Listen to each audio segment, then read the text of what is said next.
started with our next panel, which is a panel on working with facilities. And with that, I will go ahead and turn it over to Jessie.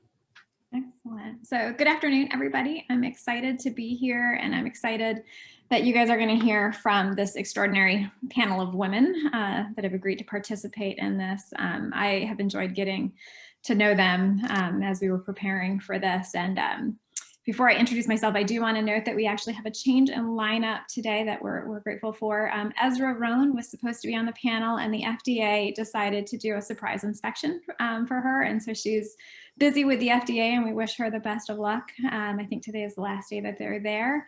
And so Sheila has offered to step in to round out the panel at the last minute.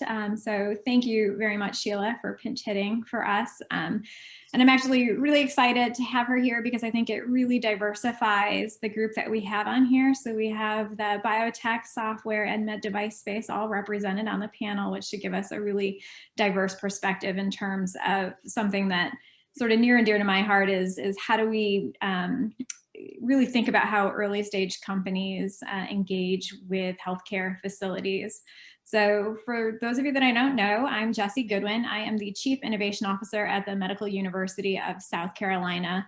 And as part of my role, I work with early stage companies looking to bring them in to solve pain points for our healthcare system. And what I can tell you from my perspective is that we don't have a nimble pathway there. And so I would like to talk a little bit about the experience that these women have as they try to navigate how to forge relationships with healthcare facilities that may be educational or just provide a little bit of perspective for those of you in the audience. So with that, I'm going to turn it over to them to introduce themselves, and we'll start with Lehanne. Hi, everyone. I'm Lehanne Doyle. I'm the VP of Client Success at Pieces. Just a little bit about Pieces. Pieces is an early stage company, and we work to address all aspects of a person's health and well-being. So we have two different platforms. One is an AI platform that is used by clinicians, and we provide actionable data to them for different areas such as reducing length of stay, social determinants of health, or early warning systems. On the other side, we have a platform that will help connect individuals that have a need into the community to overall improve their quality of life. So I've been in the healthcare IT industry for a little over 23 years, and I've worked with both startups and multinational organizations in that time. So I'm happy to be here and share my experience with this group. Thanks, Lehanne. Lauren, can you go next? Yeah, absolutely. Happy to be here. So I'm Lauren Rashford. I currently hold a position with Moterum Technologies as a Senior Director of Clinical Operations. And quick rundown of Moterum. We are also an early stage company. We are a neuro-like company, meaning that we take on the management of chronic neuro drivers, so stroke, multiple sclerosis, Parkinson's, TBI. And we provide health services with not just technology, but also providing clinical extensions with those services. And my background's a little unique. I hold a doctorate in physical therapy, where I initially started with kind of the orthopedic sports medicine world. I ended up doing a clinical residency in Boston at Boston Medical, and that's when kind of everything, my trajectory changed. I happened to be there at the time of the Boston Marathon bombing, and ended up treating the majority of the more severe victims from that bombing. And so that led me into the neuro space in that industry. And so I've been with Moterum for about 5 years now. And what I do is I help facilitate the commercialization process and really also help to identify gaps in the industry from both a clinician's viewpoint as well as a business strategic as well. Great. And Sheila, last but not least. Sure. Hi, I'm Sheila McHale. I'm the CEO and co-founder of AskBio. AskBio is a gene therapy company. We develop therapeutics for devastating disease. We're currently in the clinic for heart failure, Parkinson's, limb girdle, muscular dystrophy, and Pompe. I basically over the last 4 years grew the company from being employee number 1 to we'll have over 600 employees by the end of the year operating in 4 different countries. We also operate a CDMO business, 3 of them in Spain, where we use our best-in-class manufacturing cell line to manufacture gene therapy drugs for others. I'm also the CEO and co-founder of a second company called Gerada Thin Film, which I presented earlier today. And Gerada has revolutionary technology that allows vaccines and other biologics to be stored at room temperature without the reduction in potency. We also have the ability to change drugs that have to be delivered intramuscularly, i.e. a shot, into ones that can be delivered orally. So all those people out there who hate to get a shot, and that's the reason for not giving a vaccine, we're going to take that excuse away from them. So it's a real pleasure to be here today. Thank you for the opportunity to join the panel. Yeah, well, happy to have all 3 of you on.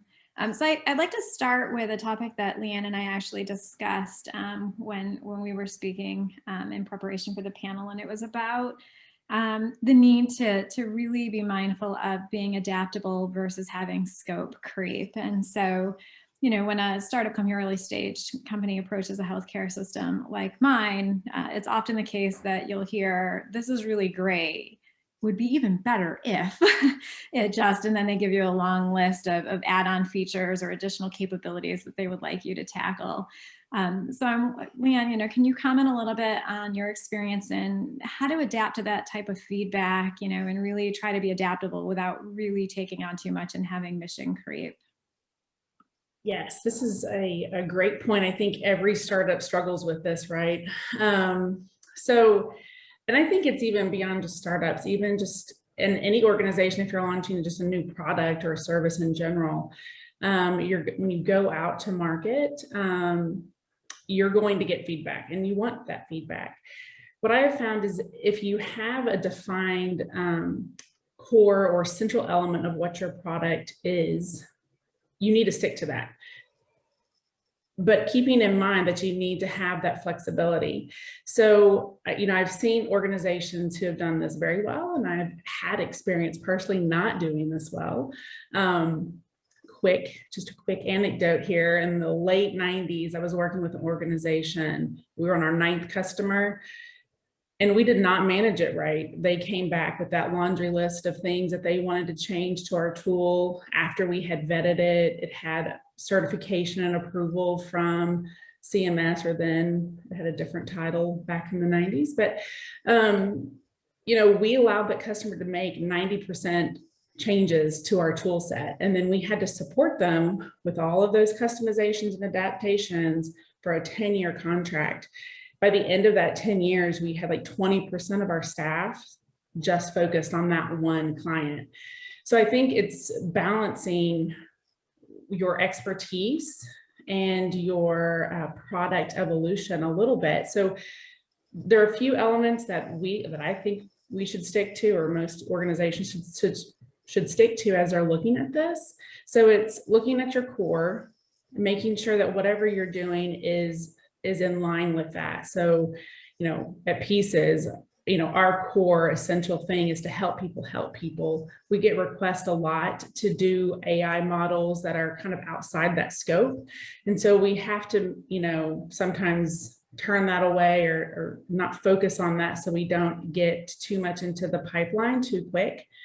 But then on the adaptation side, we had to create a process to assess where do we want to allow flexibility. So with any clinical tool set or even a community tool set, you need to know where do you set your flexibility or customization items so that you can create these layers of, I have an essential product, and then every client can choose these customization options so that you don't end up creating custom solutions for every single client.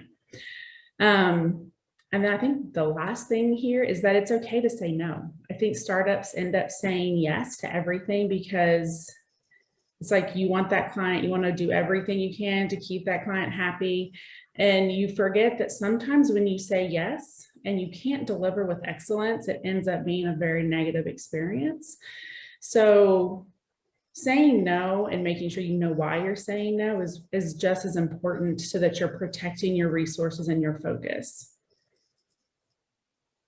Yeah, I think that's great advice. Sheila, I suppose you probably deal with this a lot too, but maybe with the list of indications that people are always recommending to you. And so I'm curious from your perspective, how do you balance, the same thing, that adaptability versus mission creep when trying to prioritize where you stick limited resources into indications when they're all necessary? Yeah, I thought Lehanne had some really good points. And just to add to it, we think about things in first generation, second generation, third generation products. So in some ways, the additions or new tweaks are improvements, right, that can be incorporated in later stage products as part of our product life cycle. And so I tell people, well, this is sort of our first product, right? And we want to see human POC, proof of concept. So let's get this in the clinic because that's the fastest way to test it and see if it's going to be viable. And then we can always come back with a second and third iteration, which is the way we do drug development. So we go in with the simplest and most streamlined drug the first time and basically, get as quickly as possible human data because all the animal models are totally unpredictable. And so once we're in the clinic and have that human data, then we can make improvements and we'll identify improvements that we want to make too, right? Additional bells and whistles, maybe, more ability over transgene expression or who knows, repeat dosing options. But we do it as part of the product lifecycle management. Yeah, I think it's great advice. And Lauren, I'm curious if your experience is similar along the same veins in terms of managing expectations, in terms of the wish list items and how your company approaches it. Yeah, absolutely. And just to really piggyback on what Sheila and Lehanne said, I think, Lehanne, you said it great, just really sticking to your core and obviously, your core goal and that model that you really want to achieve. But at the same time, really taking that feedback. And I know we're going to talk about this a little bit more in detail, but, listening is so important, but taking those things in stride and making sure that you're not just focusing or two things that certain or one or two specific customers want, but really staying true to what your overarching goal is in that process. Yeah, and I think at a health system like ours, we do often have a whole long list of things that we wish for, but it is okay to manage expectations. We do it internally, and I think that we need to be okay with having the same expectation of our partners also sort of managing expectations and and then working together to figure out a path forward that's meaningful for both.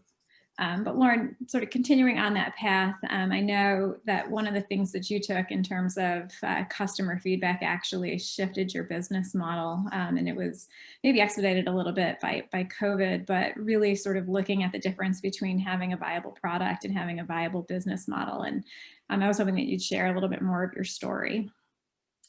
Yeah, absolutely. And I think this is, again, a great question and a really important question and something that within Moterum, we discuss quite often, what's our product, what's our business. And I think that this can really impact the success of the commercialization, but also just in general, gaining traction among other clients and customers.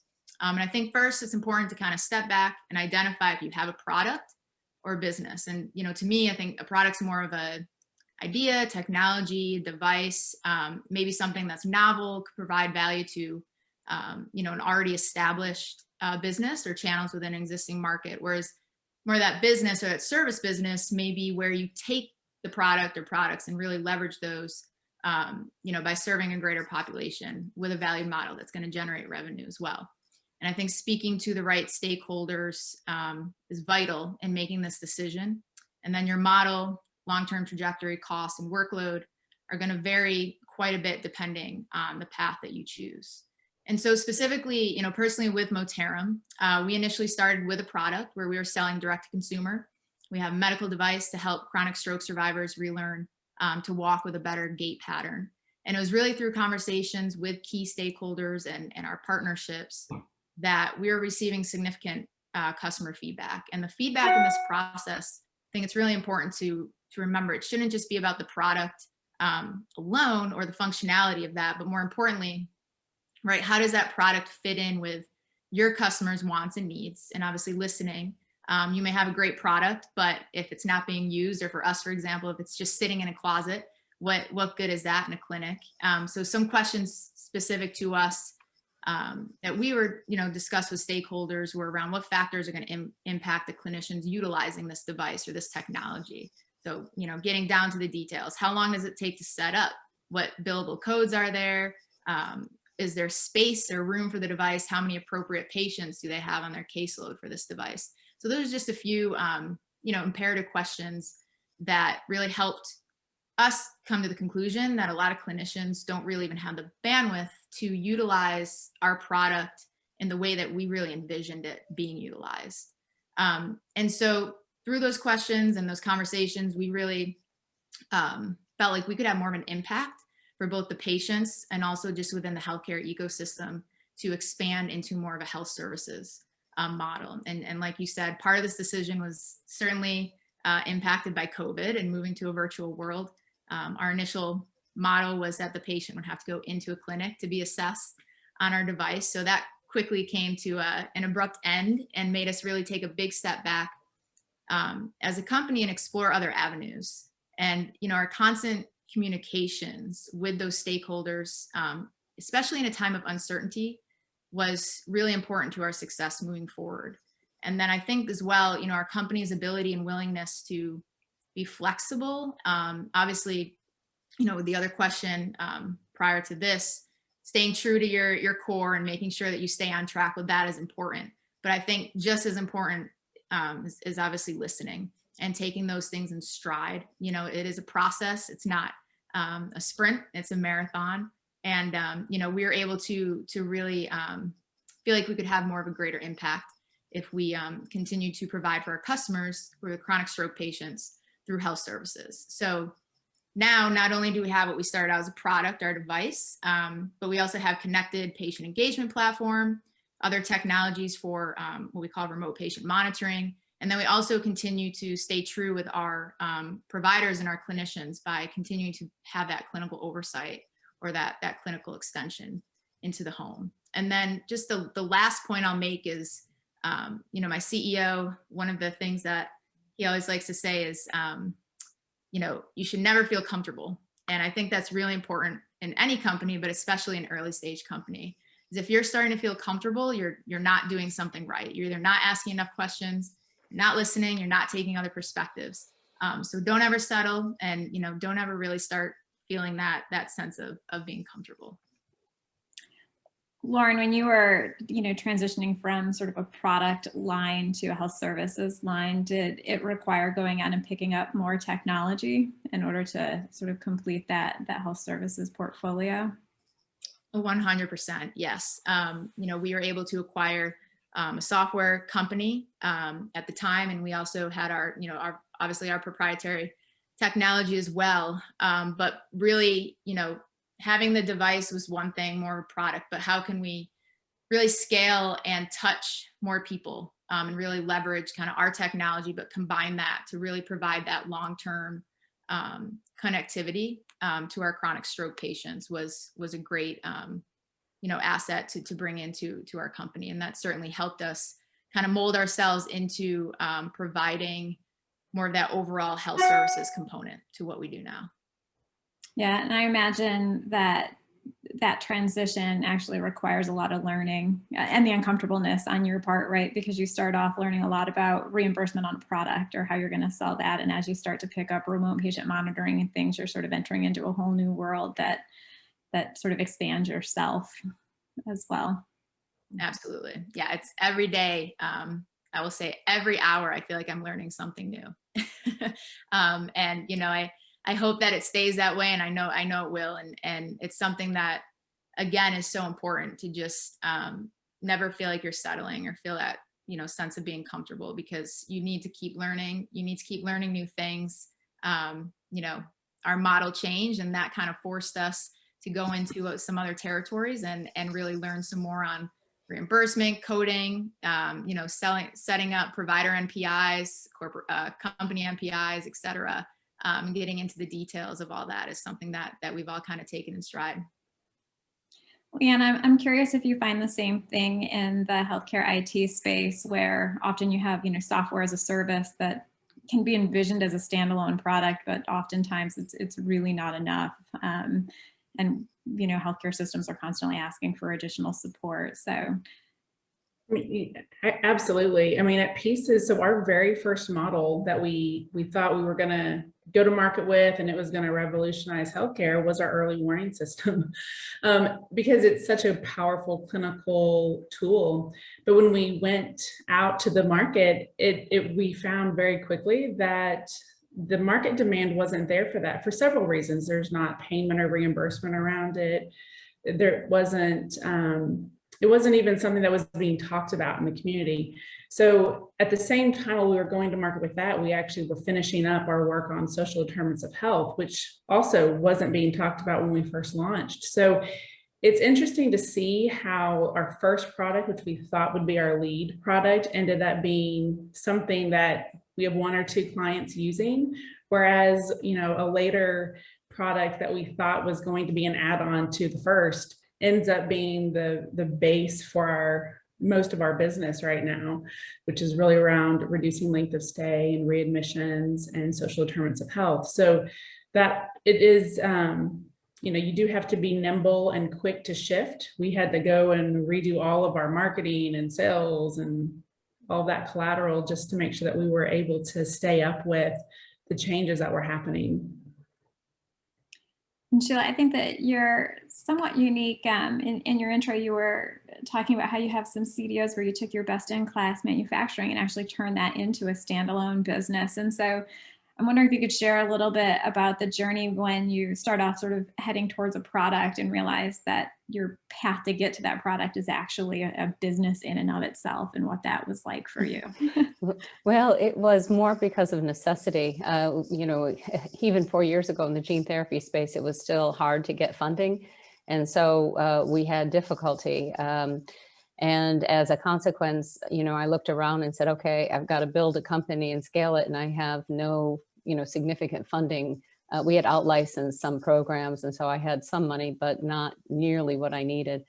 And so we engaged different governments, like local governments here in North Carolina, to see if they would, give us some funding, some subsidies essentially to build a manufacturing facility, and they wouldn't because we were already here.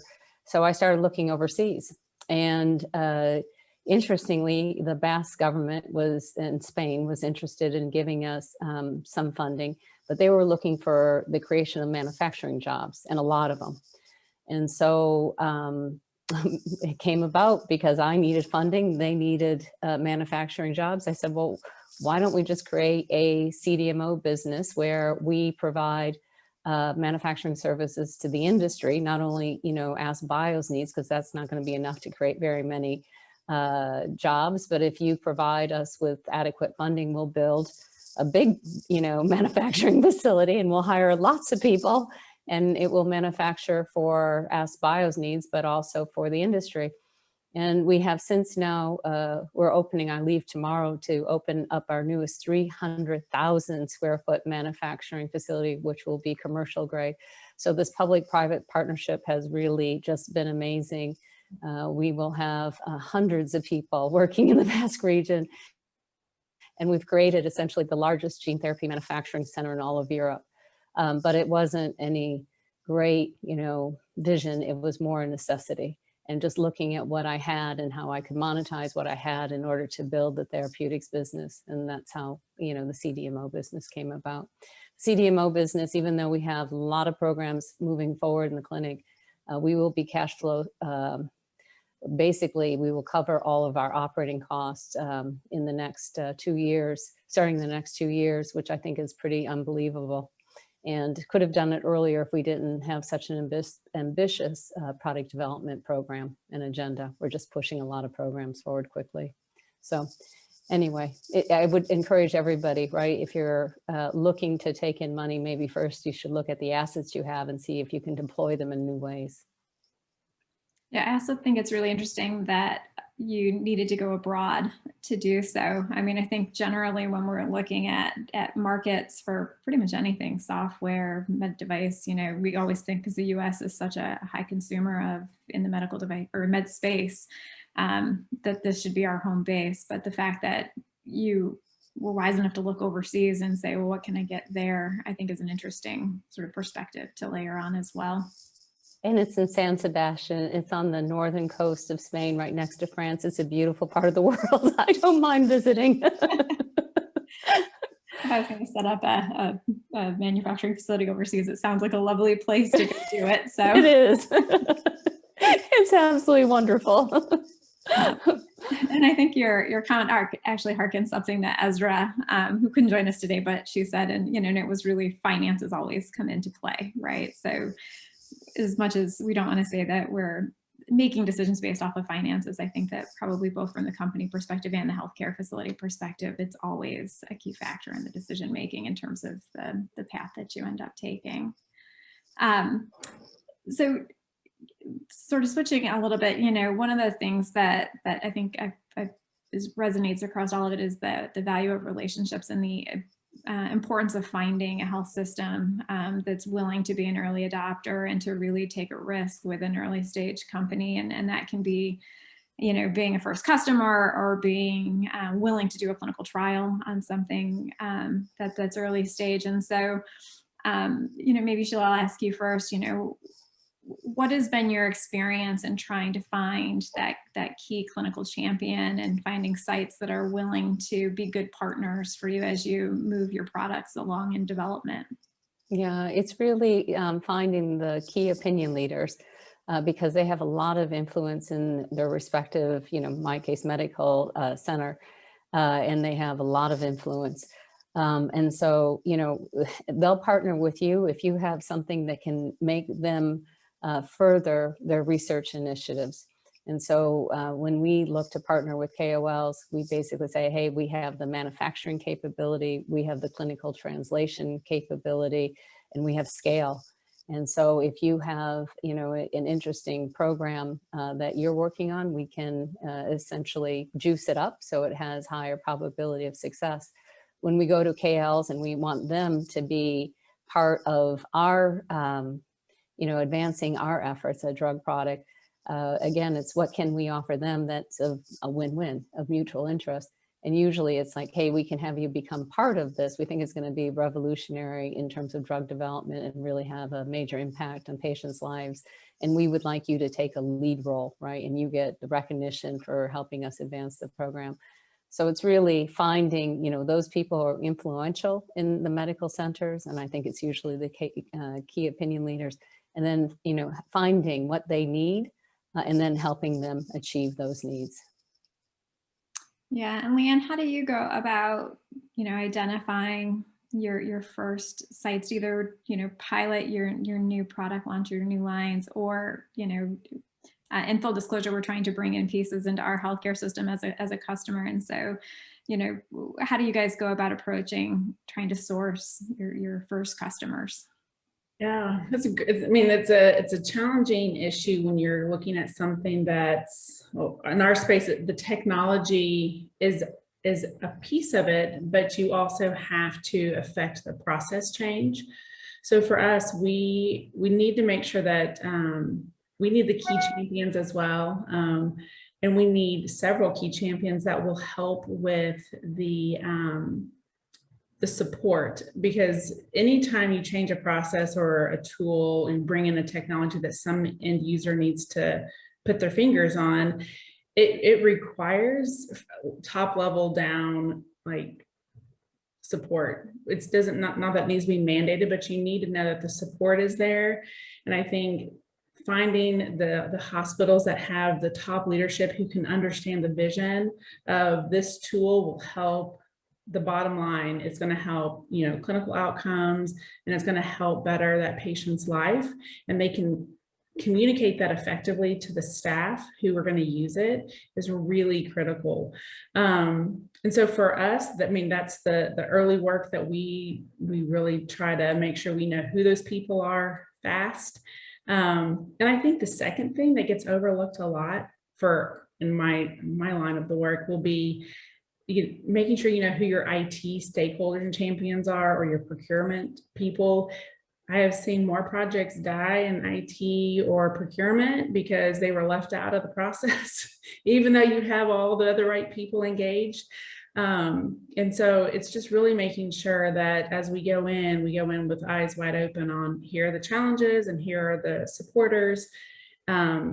And then I think the last thing that we really do well is to identify success metrics and what's expected for the early adopters, because early adopters, you need them as your champions, as your references, so there's a lot in it that you need from them. And so you do give them usually better rates or whatever it is to entice that process and to be a little bit more flexible as you're going through the deployment. Yeah, and one of the things I'm learning as we carve out pathways particularly for early stage companies, we have a little bit of an easier time if it's something that has a defined pathway where it's going to be a sponsored research study and requires IRB approval. We're a large research organization, and so we have a defined pathway for that. But for other types of things, if you're not coming in with deep pockets and lots of investment and really prepared to pay a full budget, including indirects, which could be upwards of 40% if you're a smaller company looking to either be a pilot or, really needing to establish some type of partnership. It really is important to figure out who those key stakeholders are and figure out who can really be those decision makers to help drive it forward. So identifying your clinical champion early, but then also who else are all of the executives that need to actually sign off on this. And I will say that I don't think, at least based on the networks that I participate in, that many hospitals actually have this really well mapped out. It's something that I think that we've spent a long time building in the research sector, but that we're still trying to figure out for some of the other verticals that we want to be more nimble in. Lauren, I'm curious about your experience as you guys are out, sort of moving through the same things, trying to find pilot sites and customers. How do you go about trying to identify good fits from a partnership, and what do you look for? Yeah, exactly what, obviously Sheila and Lehanne both said. And to add to that, really highlighting, finding those motivated health systems. Obviously those, KOLs and the key stakeholders are important.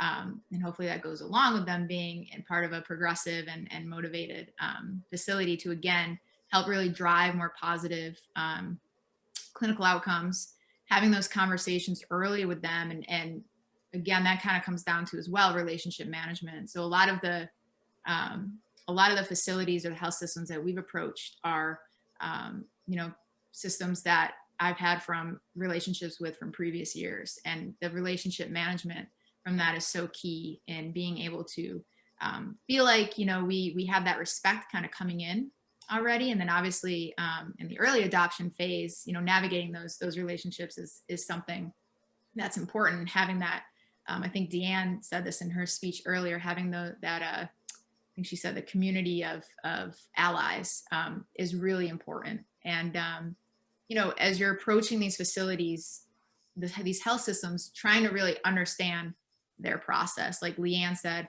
we've definitely ran into that with the IT departments. Hey, we've got all this ready to go on the clinical side. Okay. Oh, wait, we need to do this and this, and you got to talk to the IT team. And then it can fall apart so quickly.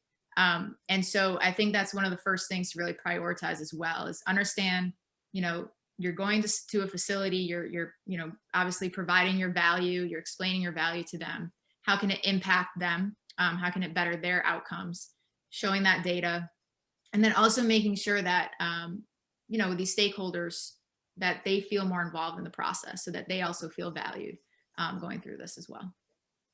Yeah, I think that's great advice. I think from my perspective, as we've looked at a few options, companies come in and they have a pretty good understanding, to your point, Lauren, of what they have to offer and how much time it's going to take on their side to integrate. But the bigger question, and from the health system side, is like, well, what's the resources that it's going to take to actually launch this on our side? And I think it's really important early on to get a good grasp of that, because otherwise you're going to be waiting for the health system to try to figure it out, and they're always going to overestimate the time. We're very conservative in our estimates, but you know, understanding what's the IT lift, and actually coming back around to your earlier point, Lauren, about understanding just time in clinic. Do they actually have the time to set it up? Because they might think it's the best thing in the world, but if it doesn't fit into the schedule, right, appropriately, it may not be feasible to go. And so kind of thinking through that workflow is, you know, some of the things that we're finding now as we try to navigate this, that it's the things that aren't obvious that come up. You know, it seems like it's a good fit, it solves a pain point, and then there's all of these 100, you know, little issues that we're trying to navigate. And those issues are actually owned by 100 different people within the organization, which makes it a little bit more complex. I would say that, you know, probably across all three of your sort of verticals, the experience that I've had within our system is that it's really nice to have a navigator there. So who's actually going to be managing the process for you on the side, so that you're not left trying to connect the dots in and of yourself. And so I'm curious if that's something that you guys look for when you're looking for pilot sites, is making sure that you have someone to do the hand-holding and that boulder pushing on the inside for you. I know with our tools, we definitely look for that, but we actually look for two. We look for the clinical and then we look for the technology person.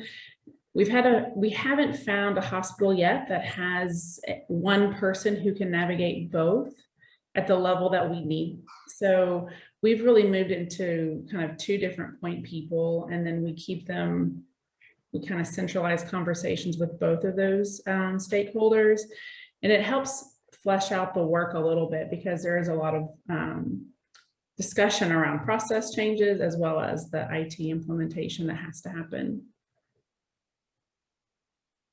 Yeah, exactly. We say, you know, similar to us, I think it's really important to find the people that will be doing the day-to-day with whatever you're bringing to them.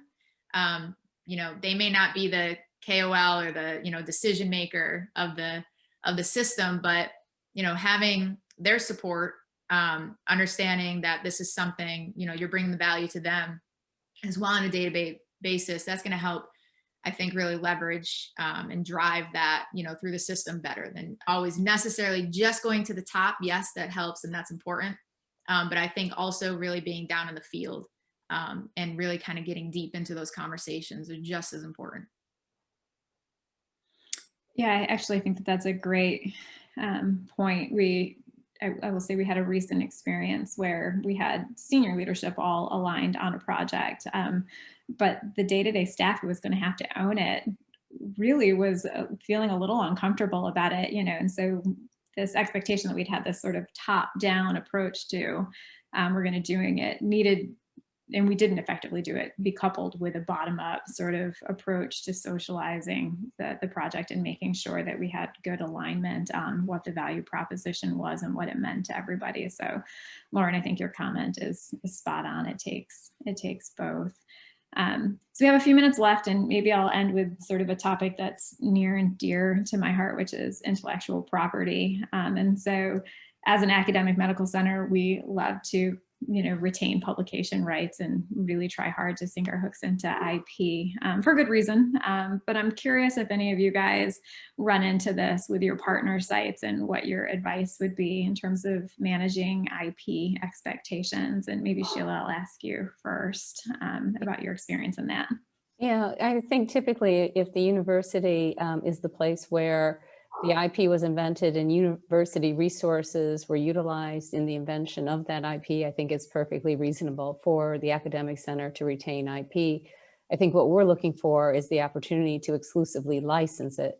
And so, you know, I don't usually have many arguments over IP when the IP is developed at the academic center.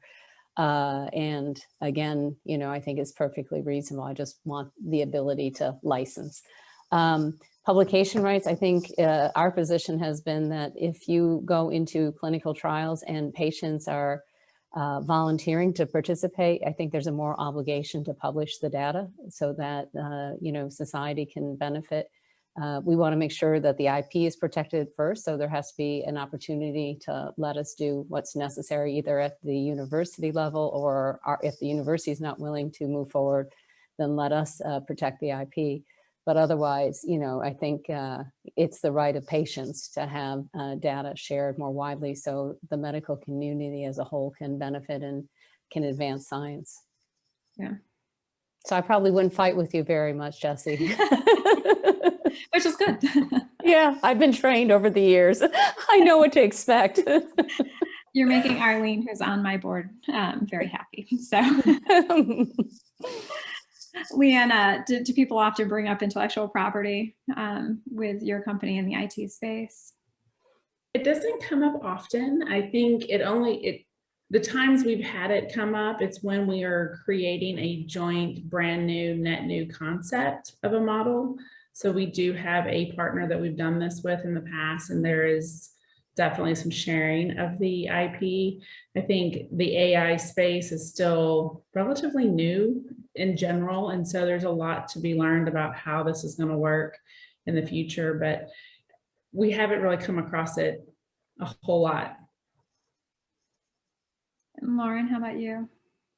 Yeah, same with Lehanne. That's not something that we've really come across that often with what we're doing. Yeah. Well, that's good to hear. I know in my conversation with Esra, it came up about sort of equity positions and IP in terms of, setting clear guidelines and guardrails. So it's nice to know that for the most part, the health systems that you're working with are sort of staying within the proper boundaries in terms of expectations. So I think that actually brings us to the end of our 45 minutes. And it's been just an absolute pleasure to get to spend time with you guys and to share your stories with the audience. So thank you. Thank you very much. Thank you, Jessie. Thank you, Jessie.